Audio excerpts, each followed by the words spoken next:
பகுதியில் உள்ள பன் ரிபப்ளிக் வணிக வளாகத்தில் 2 நாட்கள் நடைபெற்ற கோயம்புத்தூர் பேஷன் பெஸ்ட் எனும் போட்டியில் கலந்து கொண்டு தமிழகத்தில் சிறந்த ஆடை வடிவமைப்பாளர் 2024 என்னும் பட்டத்தை வென்ற குடும்ப தலைவிகள். கோவை பீளமேடு பகுதியில் உள்ள பன்மால் வளாகத்தில் கோயம்புத்தூர் பேஷன் பெஸ்ட் எனும் பல்வேறு போட்டிகள் கடந்த 2 தினங்களாக நடைபெற்று வந்தது. இந்த விழாவை பேஷன் ஆர்ட் இன்ஸ்டிடியூட் மற்றும் பன்மால் இணைந்து நடத்தியது. இந்த நிகழ்ச்சியை பேஷன் ஆர்ட் இன்ஸ்டிடியூட் நிறுவனர் சுகுணா சண்முகம் தலைமை தாங்கினார்.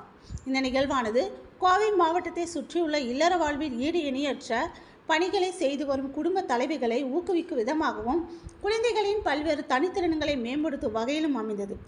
குடும்ப பெண்களின் தனிப்பட்ட திறன்களை ஊக்குவிக்கும் வகையில் நடைபெற்ற முதல் நாளான மே 11ஆம் தேதி குழந்தைகளுக்கான ஓவியப் போட்டிகள், குழந்தைகளிடம் உள்ள பலத்திறன் அறியும் போட்டிகள், கிட்ஸ் பேஷன் வாக் நடைபெற்றது. இதனைத் தொடர்ந்து குடும்ப தலைவிகளுக்கு சமையல் போட்டிகள், மெஹந்தி போட்டிகள் நடைபெற்றது.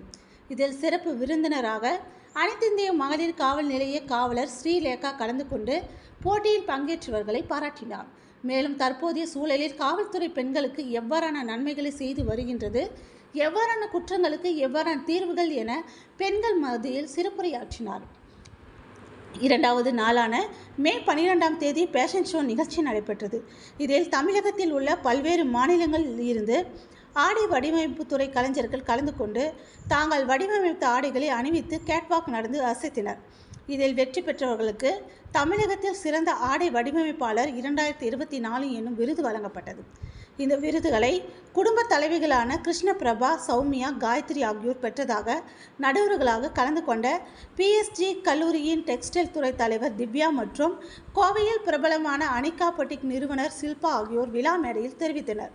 அவர்களுக்கு சிறப்பு விருந்தினராக கலந்து கொண்ட இந்திய அலங்கார வடிவமைப்பாளர் மற்றும் உடல் சிற்ப சிகிச்சை நிபுணர் ஜெயா மகேஷ் பரிசுகள் மற்றும் சான்றிதழ்களை வழங்கினார்.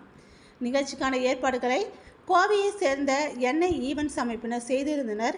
இதனை வணிக வளாகம் வந்திருந்த 1000க்கும் மேற்பட்டோர் கண்டு ரசித்து மகிழ்ந்தனர் என்பது குறிப்பிடத்தக்கது.